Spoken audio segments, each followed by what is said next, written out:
Je n'oublierai jamais le jour où j'ai trouvé le dossier de Clyde Kennard, ce jeune homme dont le crime contre l'État du Mississippi est d'avoir voulu s'inscrire à l'université.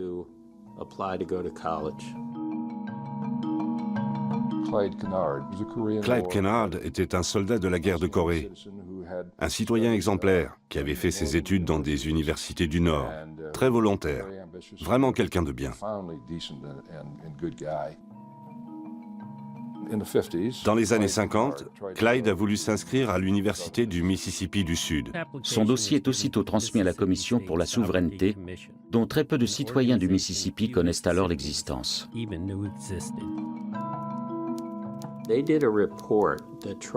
La Commission rend sur lui un rapport qui passe en revue sa petite enfance dans le Mississippi, ses années à Chicago dans sa famille, son service militaire, ses études à l'Université de Chicago, et enfin les dernières années où il est revenu au pays pour aider sa mère malade dans son élevage de poulets.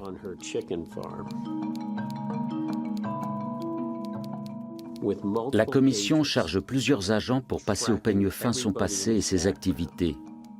Et malgré leurs efforts, ils ne trouvent rien qui soit susceptible de justifier le rejet de sa candidature. La police, avec la complicité de la Commission, a donc caché dans la ferme des aliments pour poulets, volés à la coopérative du coin, pour environ 20 $. Il n'y est pour rien, et tout le monde le sait. Mais il sera arrêté quand même et condamné à 7 ans de prison. Il est incarcéré au pénitencier Parchman, qui est à l'époque le pire lieu de détention de tout le pays. Ils l'ont libéré 2 mois avant sa mort, mais seulement parce qu'il avait un cancer en phase terminale. La Commission s'est rapidement rendue compte que pour être vraiment efficace, il lui fallait des agents noirs.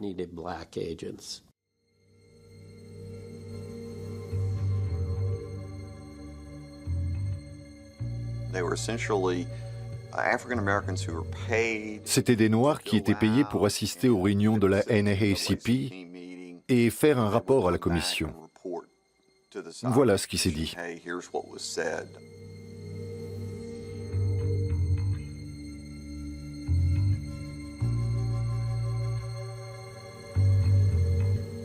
Il faut quand même préciser qu'il représentait une minorité dans la communauté noire. Il n'était pas facile de trouver des gens prêts à faire ça, mais il y en avait quand même. Des Noirs jouissant d'un certain pouvoir et qui étaient prêts à partager ces informations.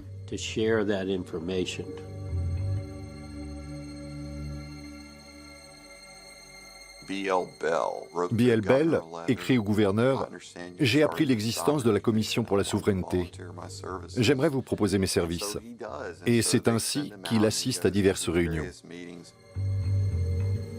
B.L. Bell était mon oncle par alliance, le mari de la plus jeune sœur de mon père.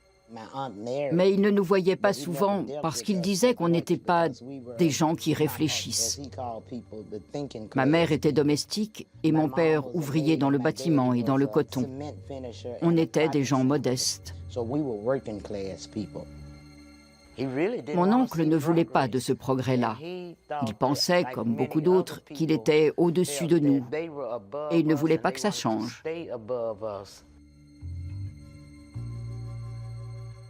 J'ai connu H.H. Humes quand j'étais petite à Cleveland. Il était pasteur à l'église baptiste de Saint-Paul missionnaire. Les gens l'aimaient beaucoup parce que c'était un prédicateur impressionnant. Il poussait des cris, tapait du pied, il savait vous faire voir les flammes de l'enfer. C'était l'un des plus connus de Cleveland. Les gens le respectaient beaucoup. Jamais je ne me serais douté que c'était un informateur de la Commission.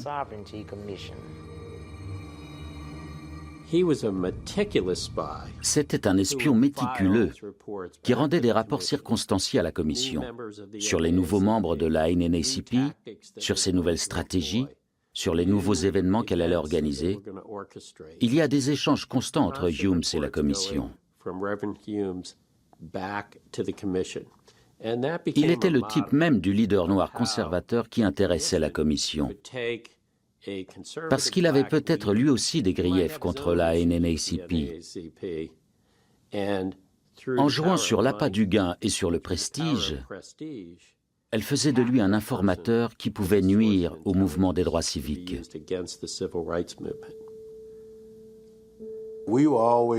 Nous étions toujours à l'affût des Blancs assis dans une camionnette garée le long du trottoir à la sortie des réunions. Mais on n'a jamais pensé à regarder à l'intérieur de la salle, autour de nous. Nous étions loin d'imaginer que certains de nos semblables étaient en fait payés pour nous espionner et nous dénoncer.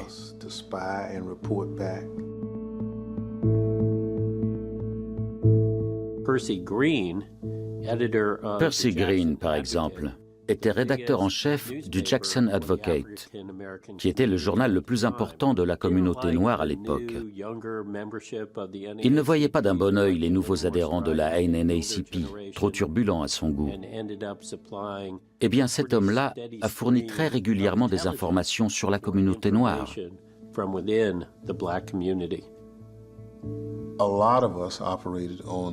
Pour beaucoup d'entre nous, il était un modèle, quelqu'un qu'on avait envie d'imiter. Il était toujours très bien habillé. C'était un homme qui, manifestement, avait bien réussi dans la vie. Ces gens-là avaient peur de perdre leur rang social au sein de la communauté si on obtenait l'égalité. À la fin des années 50, l'agence Associated Press a mis la main sur 2 chèques émanant de la commission. L'un à l'ordre de Percy Green et l'autre au révérend Humes. Et ils ont publié un article sur ces 2 leaders noirs charismatiques qui touchaient des dessous de table d'une agence dont la mission était de préserver la ségrégation.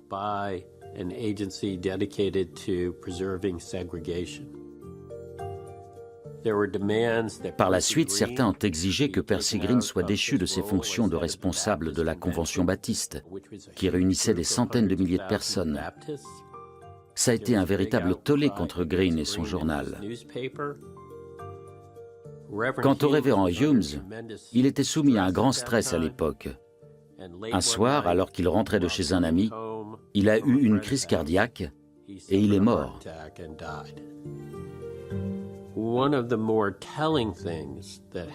Dès le lendemain, un agent de la commission s'est présenté à son domicile et à l'insu de la famille en deuil, il s'est rendu dans son bureau et a fait disparaître tous les dossiers liés à la commission pour effacer toute trace de cette collaboration.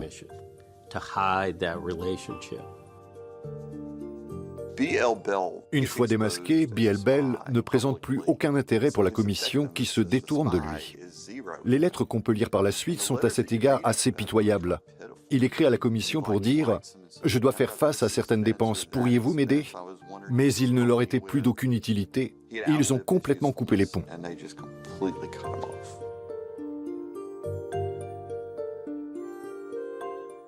Chaque fois qu'il y a quelque part un grand mouvement pour la liberté, il y a des gens qui se retrouvent sur les 2 bords.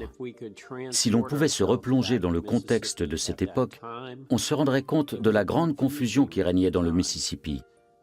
Les opinions les plus diverses et les plus antagonistes sur la question des droits civiques y avaient cours. Beaucoup de gens pensaient que ce mouvement n'avait aucune chance de l'emporter. Alors autant se mettre tout de suite du côté des gagnants. Et d'autres se disaient aussi, c'est le gouvernement qui me demande de le faire. C'est donc légal. Le gouvernement ne ferait jamais quelque chose d'illégal. Il ne surveillait pas seulement les ténors du mouvement, il surveillait tout le monde. Mes parents, par exemple, aidaient les gens à réussir leurs tests d'alphabétisation.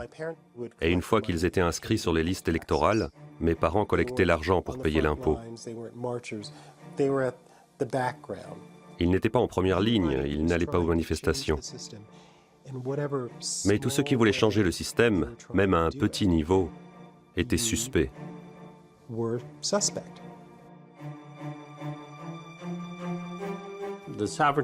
La commission considérait qu'elle travaillait dans les limites fixées par le gouvernement de l'État. sachant que ce gouvernement voulait maintenir la ségrégation et qu'il était fondé sur la suprématie des Blancs.